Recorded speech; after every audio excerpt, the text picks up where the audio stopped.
오늘부터 우리나라 인구에 대해서 한번 알아보겠습니다. 크게 인구 분포랑 인구 이동이 있는데요. 인구 분포는 당연히 자연적 요인이 좋은 곳은 인간이 많이 살 거고, 사회 경제적으로도 뭐 교육이 발달했다, 뭔가 경제적으로 살기가 좋다, 일자리가 많다 그러면 인구가 그쪽에 몰리겠죠.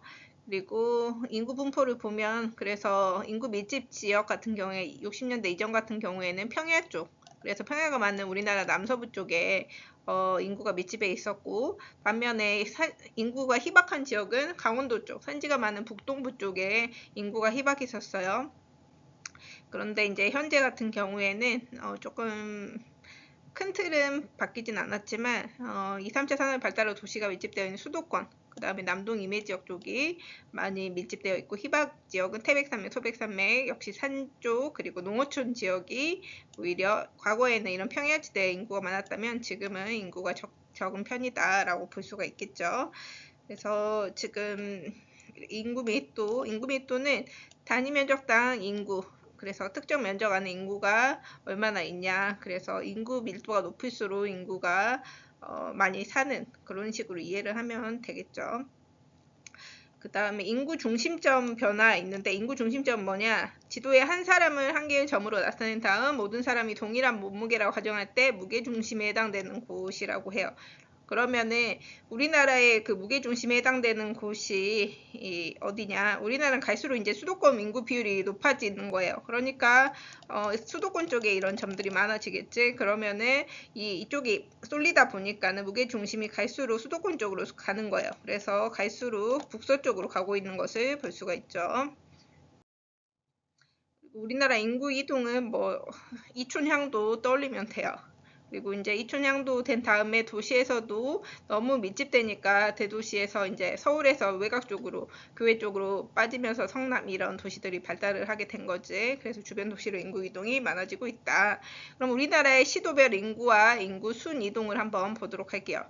근데 우리나라의 시도별 인구만 나타낸 게 특징이다라고 보면 됩니다. 먼저 우리나라에서 인구가 가장 많은 시도는 어디냐? 경기도입니다. 경기도. 그 다음이 서울이에요. 그러면 인구가 가장 적은 지역은 시도별로 따졌을 때는 아직은 세종입니다. 그렇지만 세종은 생긴 지가, 출범한 지가 얼마 안 됐기 때문에 그런 측면이 커요. 왜냐하면 인구 순유입 규모가 가장 큰 지역에 또 세종이 들어가거든. 순유입은 뭐냐? 전입, 들어온 인구에서 전출을 뺀 값이야. 전입 빼기 전출. 근데 순이동이 크다 그러면은 뭐가 큰 거야? 0보다 크다. 순이동이 0보다 크다 이꼬를 전입이 전출보다 많다. 이렇게 이해하면 되겠죠. 그리고 특히 순이동이 많다는 거는 이꼬를 전입 인구가 많다. 이렇게 이해를 해도 돼요. 즉 전체적인 인구는 아직 세종이 출범된 지 얼마 되지 않다 보니까 적을 수밖에 없지만, 인구 순유입 규모가 크다 보니까 계속 인구가 많이 들어오고 성장하고 있는 지역이다라고 보면 돼요. 그래서 경기도, 세종이 인구 순유입 규모가 크고, 오히려 의외로 인구 순유출 규모가 큰 지역이 서울이랑 부산 등의 대도시예요. 왜? 교외 현상 때문에 그렇게 됐고, 세종은 우리가 세종을 행복도시라고 하는데 왜 행복도시인지 모르는 친구들 많더라고. 바로 행정중심 복합도시의 줄임말이 행복도시입니다. 그래서 인구 유입이 활발해졌죠. 그러면 우리나라 인구 변화를 볼게요. 인구 변동은 크게 두 가지, 인구가 증가했다 감소했다는 크게 두 가지로 나뉘어요. 어떤 지역에, 우리 동네에 인구가 만약에 늘었다고 해봐. 그러면 인구가 늘었을 땐 두 가지 경우가 밖에 없어. 출생, 여기 태어났거나 태어난 사람이 사망한 사람보다 많아. 그러면 자연적으로 증가하겠지. 반면에 출생자보다 사망자 수가 더 많아. 그러면 인구가 감소하겠지. 이런 거를 출생 사망에 따라서 인구가 증가하고 감소하는 거를 자연적인 현상이잖아. 자연적 증감이라고 하고, 또 우리 지역에 인구가 늘 수 있는 경우가 뭐가 있을까? 많이 태어났을 수도 있고 또 많이 이사를 왔을 수도 있지. 그거를 전입 전출이라고 하는데, 전입 전출은 사회적 현상이기 때문에 사회적 증감이라고 해요. 전입자 수가 전출자 수보다 크면 0보다 크니까 사회적 증가가 되고, 전출자 수가 더 빠져나간 사람이 많으면 사회적 감소가 되겠죠. 이거를 사회적 증가, 사회적 감소를 사회적 증감이라고 해요. 그럼 이런 인구 변천 모형이라는 게 있는데, 여기 보면 사회 경제 발전 과정에서 어떻게 인구가 변화했냐 이건데, 어떤 측면에서 보냐면 태어나고 죽는 것, 자연적 증감에 의한 인구 변화만을 살펴보는 게 인구 변천 모형입니다. 그럼 한번 볼게요. 우리 1단계는 뭐 역사 시대, 뭐 조선 시대, 뭐 이런 뭐 생각하면 되겠지. 사망률 더 이전이라고 생각을 해도 되고, 우리나라 따지면 뭐 현대 사회로 떠올렸을 때는 뭐 그러니까 여기 같은 경우에 조선시대 이전을 그냥 떠올리면 되긴 해요. 근데 조선시대라고 하기도 그렇고 조선시대 이전이 1단계에 해당되는 정도라고 생각하면 되겠다. 이때는 사망률과 출생률이 모두 높았어요. 요거는 우리 지금 현대사회로 돌이켜보면은 후진국 떠올리면 될 것 같아. 사망률, 출생률이 모두 높다. 그러면 여기 볼게요. 사망률이 진한색이고 여기에서 보아 진한색이고 출생률이 요 선이야. 그러면 1단계 한번 볼게요. 사망률도 높고 출생률도 높죠. 그래서 얘를 어떻게 말하냐. 사망률 높고 출생률 높다를 다산다사, 출산도 많고 죽는 사람도 많다 해서 다산다사. 그러면 결국에 많이 태어났는데 많이 죽어. 그럼 인구는 어떻게 될까? 태어난 만큼 죽으면 정체되겠지. 근데 출생률도 많고 사망률도 많기 때문에 높은 위치에서 정체에 있다. 다산다사기 때문에 고위 정체 단계라고 볼 수가 있어요. 높잖아. 그 다음에 이제 2단계 한번 볼게요. 2단계는 이제 뭐 근대 의학기술이 이제 발달되면서 조선시대 이후 뭐 일제강점기쯤 해가지고 의학기술이 많이 들어오고 뭐 이러면서 우리나라로 따졌을 때는 그 2단계는 의학기술 발달로 갑자기 여전히 태어나긴 많이 태어났는데 사망률이 급감하는 시기예요. 즉 여긴 봐봐. 출생률은 높은데 사망률이 쭉 감소하고 있지. 얘를 뭐라고 하냐. 한문으로 여전히 출생률이 높아. 다산, 근데 감소하고 있지, 사망률이. 그래서 다산 감사 시기라고 해요. 그럼 볼게. 여전히 많이 태어나. 근데 죽는 사람이 줄어들어. 그러면 인구는 어떻게 될까? 늘까, 유지될까, 줄어들까? 많이 태어났는데 조금밖에 안 죽어. 그러면 인구가 늘어나겠지. 그래서 초기 확장 단계라고 해요. 그래서 요만큼 확장되고 있는 거야. 태어난 만큼, 여기에서 사망 빼면 요만큼이 확장되고 있는 거죠. 그 다음에 3단계 볼게요. 3단계는 이제 가족계획이라고 해가지고 아기를 뭐 적게 낳자. 뭐 국가에서도 이런 정책들을 많이 했었거든. 그래서 뭐 둘만 낳아 잘 기르자. 너무 많이 나오니까 뭐 이런 식으로도 하고, 그 가정에서도 가족계획을 세워서 덜 낳게 하고 뭐 그러다 보니까 드디어 3단계부터는 출생률이 감소해요. 그리고 사망률이 감소가 아니고 적어졌어. 그래서 이때를 뭐라고 하냐. 감산소사라고 해요. 감산소사. 근데 출생률이 줄어들었지만 죽은 사람이 더 적어. 그러면 여전히 인구는 증가할 수밖에 없죠. 그래서 이때를 후기 확장 단계라고 하고, 그 다음에 그 자녀에 대한 가치관도 변화해서 또 출생률이 낮아지죠. 왜냐하면 예전에는 농사를 지었기 때문에 일손이 많이 필요해. 근데 지금은 그런 일손도 필요 없을 뿐더러 아이들의 교육비, 양육비가 많이 들다 보니까 하나만 낳아서 뭐 잘 기르자, 아니면 딩크족도 많고, 그래서 출생률이 낮아지게 되죠. 그 다음에 마지막 4단계는 사망률, 출생률 모두 낮아. 그러면 선생님 답변하기 전에 생각해봐. 이걸 한문으로 어떻게 표현할까? 바로 소산소사 단계라고 볼 수가 있죠. 적게 태어났는데 적게 죽어. 그럼 어떻게 돼? 결국에는 똔똔 똑같아가지고 정체되는 단계예요. 근데 둘 다 낮은 상태로 정체되니까 저위 정체 단계라고 합니다. 그러면 생각해봐.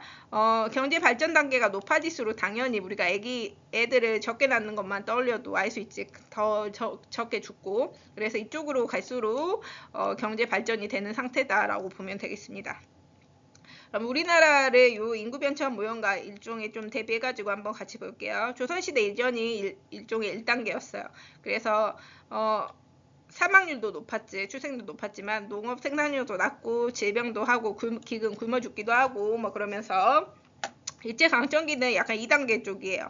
그래서 근대 의학기술 보급으로 사망률이 낮아지기 시작했다. 그리고 또한 그 농업과 관련된 생산력이 증가하니까 인구를 먹여 살릴 수 있는 능력, 그래서 인구 부양력이 높아지고, 그래서 좀 더 살기 좋아진 거지. 그 다음에 광복에서 이때는 광복 시기에 어떻게 돼? 광복됐으니까 해외 동포들이 다시 돌아오잖아. 그리고 남한 인구로 따졌을 때 북한 주민이 남쪽으로 월남해요. 그러다 보면 남한의 인구가 증가하지. 근데 이 증가는 위에서 배운 자연적 증가, 사회적 증가 중에 뭐겠어? 들어오는 거잖아. 전입해서 생기는 거잖아. 그래서 사회적 증가입니다. 6.25 전쟁 때는 당연히 사망률 증가하고요. 전쟁 후에는 안정 시기에는 어떤 일이 일어나냐면 출산붐 현상이 생겨요. 이게 뭐냐? 옆에 볼게요. 출산붐은 베이비 붐이라고 하거든. 우리가 계속 전쟁으로 힘들었잖아. 근데 이런 전쟁이 있던 불안정한 사회가 이제 전쟁이 끝나서 안정화되면서 그때부터 이제는 좀 편안해져도 되겠구나 하면서 출생률이 급격히 증가하는 사회적 현상이 있어요. 우리나라뿐만 아니고 전쟁을 겪은 나라들은 보면 전쟁이 끝난 직후에 이렇게 아기를 많이 낳는 현상이 있어요. 그거 바로 출산붐이라고 합니다. 그래서 이때 태어난 세대를 6.25 전쟁 후에 1955년에서 63년 사이에 태어난 세대를 출산붐 세대 혹은 베이비붐 세대라고도 불려요. 그러면 출산붐 현상에 의해서 인구가 증가한 거야, 우리나라가. 그럼 이거는 자연적 증가, 사회적 증가 중에 뭐였겠어? 태어나가지고 많아진 거지. 그러니까 출생과 관련되니까 자연적 증가겠죠. 그다음 60년대 중반, 80년대는 이제 애를 너무 많이 낳았잖아. 출산붐도 생기고. 그래서 그만 아이를 출산하는 것을 제한하는 정책을 펼치는 거예요. 국가에서도. 그래서 둘만 잘 기르자. 근데 그거를 홍보했던 그때 당시에 차범근 감독이, 축구 감독이 이 산하 제한 정책의 그 광고 모델이었거든. 근데 이 둘만 잘 기르자라고 광고했던 차범근마저도 3명을 낳았어요. 그러니까 광고 모델도 지키기가 쉽지 않았다. 그리고 그래서 어쨌든 산하 제한 정책을 실시는 하고 뭐 그러다 보니까 갈수록 줄어들기 시작한 거죠. 그래서 어떻게 됐냐? 1980년쯤 되면은 합계 출산율이 2.06명이 되는데요. 합계 출산율이 뭐냐? 너희 집에 우리는 뭐 딸만 셋인데요. 그럼 합계 출산율 3, 뭐 이렇게 이해하면 돼. 그게 무슨 말이야? 여성 한 명이 너희 집 합계 출산율 어떻게 돼? 그러면 우리가 3명 있어. 그러면 3이요. 그 다음에 예를 들자면 저 외동이에요. 그러면 우리 집은 합계 출산율 1입니다. 그게 뭐냐면 여성 한 명이 가임 기간, 임신이 가능한 기간을 여성은 만 15에서 49세로 생물학적으로 보고 있거든요. 그때 낳을 것으로 예상되는 평균 출생아 수를 의미합니다. 그래서 우리나라는 작년에 합계 출산율이 몇이었냐면 한 0.7 정도 됐었어. 그러니까 보통 이제 갈수록 아이를 적게 낳는다고 하잖아. 우리나라가 OECD 1위로 제일 적게 낳는다고 하잖아요. 그만큼 0.7명, 그러니까 한 명도 제대로 안 낳는다는 거야. 그래서 계속 산하 제한 정책하고 생활 수준 향상되면서 애를 이제 여성들이 사회 진출하고 하면서 직장 다니려면 뭐 어쨌든 출산을 하면은 휴직 기간도 필요하고 이러다 보니까 갈수록 애를 적게 낳거나 안 낳거나 이런 현상이 많아지지. 그래서 합계 출산율이 2.06명으로 얼마보다 낮아졌냐? 대체 출산율보다 낮아졌다. 대체 출산율은 뭐야? 한 국가가 현재 인구 규모를 장기적으로 유지하는 데 필요한 출산율 최소한 이 정도는 나야 그 국가가 유지된다 그건데 한 세대 부부가 그들을 대체하기 위해 가져야 할 자녀수로 평균 선진국은 2.1명이에요. 대체 출산율을 2.1명으로 보는데 그거보다 적어져 버렸다는 거지. 그래서 계속 제한 정책 실시하고 생활 수준이 나아지다 보니까 여성 사회 진출 증가 등등으로 이렇게 됐다. 그리고 90년대 이후는 더 그렇지. 처음 결혼하는 연령이 상승하지. 일하다 보니까 더 늦게 결혼하고 그리고 늦게 결혼하고 아예 결혼하지 않는 거 등등으로 합계 출산율이 크게 낮아집니다. 그래서 여기 보면 1950년에 비해서 1960년에 출생률이 갑자기 이때 확 오르지. 그 이유가 베이비붐. 그 다음에 여기 출생률 사망률로 설명하는 거는 바로 자연적 감소라는 거 그것만 한 번 더 기억을 하면 되겠습니다. 그 다음에 우리나라 연령층별 인구 구조라고 해서 인구 피라미드라는 게 있거든. 그럼 피라미드가 뭐냐? 인구 피라미드가 요거부터 보고 올게요. 인구 피라미드는 이 숫자가 뭐냐면 그 나이예요. 나이. 그래서 우리가 만 15세 미만이면은 뭐 유소년층, 15에서 64세면 청장년층, 65세 이상이면 노년층 이런 거 배웠었잖아요. 그거를 이렇게 알려주는 거예요. 그 다음에 한쪽은 뭐 여성, 한쪽은 남성 이렇게 표시를 하는 거예요. 그러면 여기에서 알 수 있는 게 이렇게 이 첫 번째 인구 피라미드는 다 이게 인구 피라미드거든. 유형이 다른 거야. 이렇게 어쨌든 이런 나이로 연령으로 표시하고 여기에는 잘 안 나왔지만 한쪽은 여성, 한쪽은 남성 이 비율로 나타내는 거예요. 그래서 이런 거 인구 피라미드라고 하는데 처음 거 보면 좀 지우고 갈게요.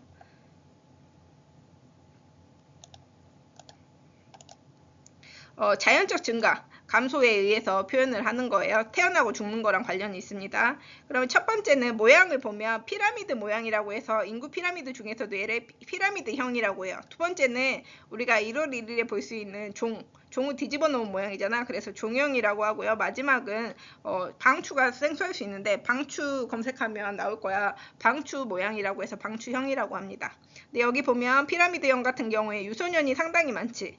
반면에 노년층은 적어요. 즉 많이 태어나고 많이 죽는다는 거죠. 반면에 종형으로 갈수록 이제 노년층 쪽으로 갈수록 이제 확실히 이쪽이 많아진 거를 볼 수가 있고 이쪽도 늘어나죠. 청장년도 늘어나고. 근데 방추형 갈수록 갑자기 더 유소년이 줄어들어. 즉 이쪽으로 갈수록 선진국형이라고 볼 수가 있어요. 그래서 여기 피라미드형은 어쨌든 인구를 계속 낳고 하다 보니까 증가형, 인구가 증가하고 있고 이쪽은 정체되고 있고 방추형까지 가면 감소되는 경향이 있습니다. 그래서 후진국, 개도국에서 많고 종형, 방추형은 선진국들에서 나타나는 편이다. 그래서 피라미드형은 높은 출생률과 높은 사망률, 그다음 종형, 방추형은 낮은 출생률과 낮은 사망률을 보인다. 그래서 시기로 보면 당연히 1960년대 우리나라는 피라미드형에 가까웠죠. 애를 그때까지는 많이 낳았으니까. 근데 갈수록 종형, 방추형의 형태를 띠고 있다. 그다음 인구 부양비는 인구를 먹여 살릴 수 있는 능력이라고 했어요. 그러면 유소년 볼게.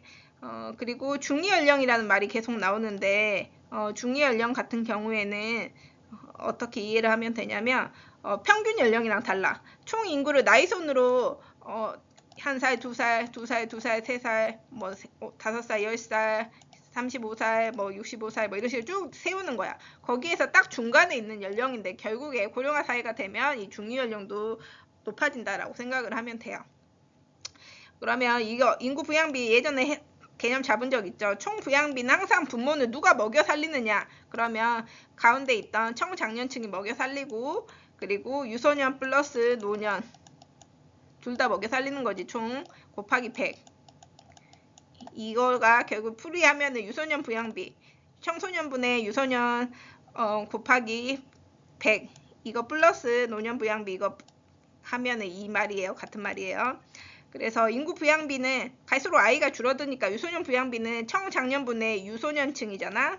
그래서 여기 보면 이 유소년 부양비는 먹여 살리는 사람이 항상 부모, 부양받는 사람이 분자야. 유소년. 근데 유소년이 갈수록 적어지잖아. 그러니까 유소년 부양비가 낮고 노년 부양비가 높아지고 있는 거죠. 노인들은 많아지니까 노년 부양비는 또 그렇습니다. 그리고 과거에는 청장년층 인구 비율이 많았어. 그러면 이게 분모가 컸어. 분모가 크면 전체 값은 어떻게 돼? 작아지지. 그래서 총 부양비가 낮아졌었어요. 유소년 플러스 노년 곱하기 100 하는 요거는. 근데 청장년층 인구 비율이 이제 갈수록 결국 유소년이 자라서 청장년이 되는 거니까 갈수록 작아지니까 낮아지니까 전체 값은 커져. 즉 총 부양비가 높아진다. 잘 생각해봐. 결국에 애는 한 명 낳아. 근데 그 한 명이 자라서 청장년이 되죠. 그 청장년이 부모님 최소 2분을 먹여 살리는 거잖아. 그러면 결국에는 부담이 커질 수밖에 없겠지. 그 다음에 유소년층 인구 비율, 노년층 인구 비율은 증가해서 노령화 지수가 빠르게 증가한다. 노령화 지수는 뭐냐면 분모랑 분자를 잘 기억하세요. 노령화 지수라는 것은 비교군이 뭐냐? 어린 아이들에 비해 노인들이 얼마나 많냐 이거야. 그래서 분모가 유소년, 분자가 노년이에요. 그래서 유소년 분의 노년 곱하기 100. 결국에는 노인들이 많으면 노령화 지수는 높아지는 편입니다. 그리고 결국 유소년도 갈수록 적어지고 있잖아. 그 사회가. 그러니까 이 분모값이 작아지니까 결국에 전체값도 또 커질 수밖에 없고요. 여기 보면 그럼 유소년층 인구 비율이 높은 거 결국 계속 인구가 몰리는 곳이죠. 그래서 세종, 경기. 그 다음에 앞에 설명을 안 했었는데 성비 개념이 있거든. 성비. 그 중요한 건데 넘어가 버렸네. 성비라는 건 뭐냐면 여성 100명이 있을 때 남성의 수, 여성이 100명일 때 남성의 수거든. 근데 지역마다 여성이 더 많은 곳이 있고 남성이 더 많은 곳이 있겠지. 여성 100명당 남성의 수라고 했었어. 그러면 성비가 105다. 그 말은 뭐야? 여성이 100명일 때 남성은 105. 그러면 성비가 95다. 이건 뭐야? 여성이 100명일 때 남성이 95다. 그럼 잘 생각해봐. 105는 여성이 많은 거야, 남성이 많은 거야? 남성이 많은 거죠. 여성 100일 때 남성이 105니까. 그럼 이런 현상을 뭐라고 하냐? 남초. 남자가 초과했다. 남초 현상이라고 하고, 여성 100명일 때 남자 95명이면 여자가 많은 거잖아. 이랬을 때는 여초 현상이라고 해요. 그럼 보겠습니다. 그러면 남초 현상이 심각한, 즉 성비가 높은 곳은 어디냐? 당연히 남자들이 많은 곳이겠죠. 군부대가 있는 강원도 쪽. 여기가 성비거든. 강원도랑 강원도 북부랑 경기 북부 쪽. 강원도랑 경기 북부 쪽. 그 다음에 또 공업 중에서도 규모가 큰 거를 만드는 거. 예를 들자면 배를 만든다든지 제철 공업이라든지 이런. 그래서 거제도라든지 배를 만드는 거제도, 그 다음에 제철이 많은 당진, 이런 곳들은 이런 규모가 큰 중화공업 발달한 곳은 성비가 높다. 성비가 높다는 100 이상인 이런 것들 생각하면 돼요. 그 다음에 노년층 인구 비율이 높은 촌락의 경우에는 누가 더 그 성비가 어떻게 되냐? 노인들 중에 할머니가 많을까 할아버지가 많을까? 결국 여성이 수명이 더 높대요. 그래가지고 노년층 인구 비율이 높은 촌락 같은 경우에는 할머니들이 더 많이 계셔. 그래서 여자가 더 많아. 그러면은 여초겠지. 그러면 이렇게 여자가 100명일 때 남자가 95. 그럼 결국 성비가 어때요? 낮게 나타나는 거죠. 여기까지 하겠습니다.